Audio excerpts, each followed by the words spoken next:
안녕하세요. 오늘 저희가 함께 살펴볼 내용은 연준의 최신 금리 결정. 오늘 분석 목표는요.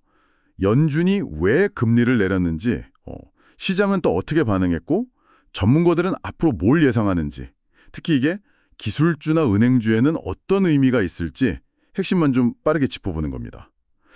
자, 연준이 드디어 금리를 0.25%포인트 내렸습니다. 5번이나 계속 동결하다가 나온 결정인데요. 근데 시장 반응이 좀 흥미로웠어요. 처음엔 막 환호하다가 파월 의장 기자회견하고 나서는 오히려 쭉 빠졌단 말이죠. 이거 왜 이렇게 혼란스러운 반응이 나온 걸까요? 네, 연준은 이걸 위험 관리 차원이다 이렇게 설명을 했는데요. 사실 이건 고용이 좀 둔화될 조짐은 보이는데 인플레이션은 여전히 목표보다 높고 그 사이에서 아슬아슬하게 줄타기를 하고 있다는 신호로 볼 수 있거든요.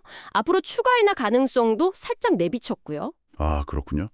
기술주에는 뭐 청신호다 이런 분석도 있고 또 은행들 수익성은 어떨까 하는 전망도 나오고 오늘 이 결정이 여러분의 투자나 경제 전망에 어떤 의미를 가질지 지금부터 그 핵심을 한번 제대로 파헤쳐 보겠습니다.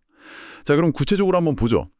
연방공개시장위원회 FOMC가 11대 1, 거의 만장일치에 가깝게 기준금리 목표 범위를 0.25%포인트 낮추기로 결정했습니다.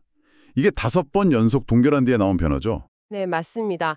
파월 의장이 기자회견에서 이 부분을 위험 관리, 그러니까 리스크 매니지먼트 차원이라고 좀 강조를 했어요. 최근에 나온 고용 보고서 보면 일자리 증가폭이 예상보다 좀 줄었거든요. 고용 시장에 식는 신호가 좀 보이는데 반면에 연준이 중요하게 보는 근원 PCE 물가 상승률은 여전히 목표인 2%보다 높은 한 2.9% 이 수준에 머물러 있으니까요. 결국 최대 고용이랑 물가 안정 이 두 가지 목표 사이에서 균형점을 찾으려는 그런 고민이 담긴 결정이라고 봐야겠죠. 정말 흥미로운 지점은 시장 반응이었어요. 발표 딱 나오고 나서는 위험자산 선호 심리가 확 살아나면서 그 중소형주 중심의 러셀 2000 지수 있잖아요. 그게 2021년 이후 처음으로 장중 사상 최고치를 찍기도 했고요. 은행주나 주택건설주, 뭐 금처럼 금리에 민감한 자산들도 다 같이 올랐죠. 분위기 아주 좋았는데요. 네, 맞아요. 완전 환호했죠. 근데 파월 회장이 기자회견에서 앞으로 잠재적인 위험 요소들 그리고 그 두 가지 목표 달성이 참 어렵다 이런 얘기를 좀 솔직하게 하니까 분위기가 확 바뀌었어요. 결국 S&P 500이랑 나스닥은 하락 마감했고요. 러셀 2000 지수도 올랐던 거 거의 다 반납했습니다. 채권 금리도 처음엔 내렸다가 다시 오르는 등 좀 변동성이 커졌죠.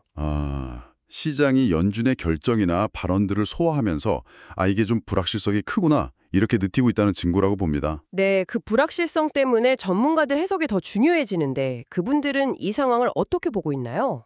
일단 프린스턴 대학의 앨런 블라인더 교수 같은 분들은 연준이 이제 물가 오르는 위험보다는 고용이 둔화될 위험을 좀 더 크게 보고 있다. 이런 신호로 해석을 하더라고요. 무게중심이 살짝 이동하고 있다는 거죠. 아, 고용 쪽으로요? 네. 그리고 포트폴리오 매니저인 아키라 시노다 씨 같은 경우는 위험 관리라는 그 표현 자체가 앞으로 경제 지표 나오는 거 봐서 추가 조치를 할 수도 있다. 이런 유연성을 좀 열어둔 거다. 이렇게 분석하고요. 그 점도표 있잖아요. 연준 위원들 금리 전망. 거기서는 연말까지 2번 정도 더 내릴 수도 있다. 뭐 이런 가능성을 보여주긴 했는데 이것도 뭐 확정된 건 아니죠. 앞으로 데이터 보고 결정하겠다는 겁니다. 그렇군요. 연준의 스탠스가 좀 미묘하게 바뀌고 있고 결국 앞으로 나올 데이터가 중요하다 이런 말씀이시네요. 그럼 이런 상황이 구체적으로 기술주나 은행주에는 어떤 영향을 줄까요? 이거 많이들 궁금해하실 것 같은데요. 네, 기술주에는 일단 긍정적인 신호다 이런 분석이 많아요. 웨드부시 증권의 댄 아이브스 같은 분석가는 이번 금리 인하가 기술주 랠리에 좀 새로운 연료를 부어줄 수 있다 이렇게 보고요. 특히 뭐 매그니피센트 세븐 같은 아주 큰 기술주들뿐만 아니라 이제 인공지능, AI 관련해서 2차, 3차 수혜주들까지도 좀 긍정적인 영향을 받을 수 있다 이런 기대감이 커지고 있습니다.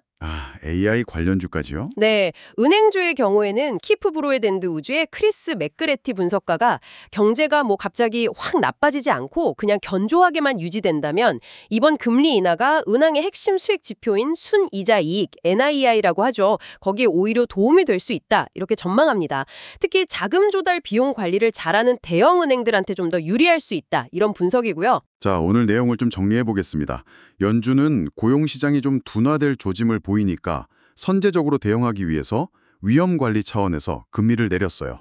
하지만 인플레이션은 여전히 2% 목표보다 높기 때문에 굉장히 신중한 입장을 유지하고 있고요. 시장은 이런 연준의 복잡한 상황, 또 불확실성을 반영하면서 발표 직후에는 환호했다가 기자회견 후에는 이내 하락 반전하는 좀 혼란스러운 모습을 보였습니다. 네, 맞습니다. 기술주나 은행주처럼 금리에 민감한 일부 섹터에는 긍정적인 기대감이 좀 생기고 있지만 미중 갈등이라든지 아니면 생각보다 경기가 빨리 둔화될 가능성 같은 잠재적인 위험 요인들도 여전히 남아 있습니다. 연준이 점조표에서 보여준 대로 추가 금리 인하가 실제로 이어질지는 정말 앞으로 나올 고용이나 물가 관련 경제 지표들을 계속해서 좀 면밀히 지켜봐야 판단할 수 있을 겁니다. 오늘 분석을 마무리하면서 여러분께 생각해볼 질문 하나 던져드리고 싶습니다. 연준이 인플레이션이 아직 목표치를 웃돌고 있는데도 위험관리라는 이름으로 금리 인하를 시작했다는 점. 이게 혹시 앞으로 고용시장 상황이 더 안 좋아지면 인플레이션에 대해서 과거보다 좀 더 높은 수준까지 용인할 수도 있다는 그런 신호로 해석될 수도 있을까요? 이 묘묘한 정책 기조의 변화 가능성이 여러분의 투자 결정이나 재정 계획에는 어떤 시사점을 줄 수 있을지 한번 깊이 고민해 보시는 것도 좋겠습니다.